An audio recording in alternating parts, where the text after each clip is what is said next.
You were born in a one-room shack at the edge of a forgotten city where the roofs leaked, and hope did too. Your parents worked whatever jobs they could find, your mother cleaning offices at night, your father hauling scrap metal by day, but poverty clung to you like a curse. At school, you were mocked for your torn clothes and empty lunches. Teachers ignored you, classmates bullied you, and neighborhood gangs harassed you for daring to dream beyond survival. Discrimination followed your family everywhere. Landlords refused you, employers exploited you, and officials treated you as invisible. Hunger was constant, humiliation routine, and fear a daily companion. Yet even in those years, you showed a sharp, unsettling intelligence. You learned how people worked, what they feared, what they wanted, and how easily power bent rules. While others broke under hardship, you absorbed it, quietly vowing never to be powerless again. When you were a teenager, your father made an unlikely turn toward politics. It began with local activism, fiery speeches about injustice, and an uncanny ability to rally the angry and forgotten. Powerful figures noticed. Behind closed doors, a shadowy cabal, wealthy, strategic, and ruthless, saw in your father a useful vessel, and in you a mind far sharper than your years. The cabal polished your father's image, financed his rise, and guided every move.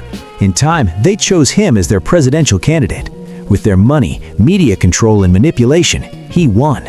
The day your father became president, you believed the world finally owed you everything it had denied. What began as helping your father soon rotted into something darker. You positioned yourself as an untouchable gatekeeper, collecting bribes from corporations and politicians desperate for favor. You arranged illegal contracts with foreign governments, trading access and influence for loyalty and offshore accounts. Secrets, military, economic, diplomatic, were sold to the highest bidder. Those who served you were rewarded, those who resisted were destroyed. Corruption was no longer a tool, it was your identity. For a time, you were invisible behind the power of the presidency, but not everyone was under control. A group of ruthless, independent prosecutors, answering to no ministry and fearing no politician, began pulling at loose threads. Bank transfers, shell companies, encrypted messages. The truth surfaced piece by piece. The nation watched as your empire of lies collapsed. Your father fought desperately to save you, pressuring courts, purging officials, even offering secret deals, but it was too late. Warrants were issued, arrests followed. In the dead of night, you fled to a distant country with no extradition treaty, carrying with you the fortune you had stolen. There, you bought a sprawling mansion, a gleaming yacht, and the illusion of safety. Back home, the revelation sparked outrage. Protests filled the streets. Political allies turned away. Crushed by scandal and pressure, your father resigned in disgrace.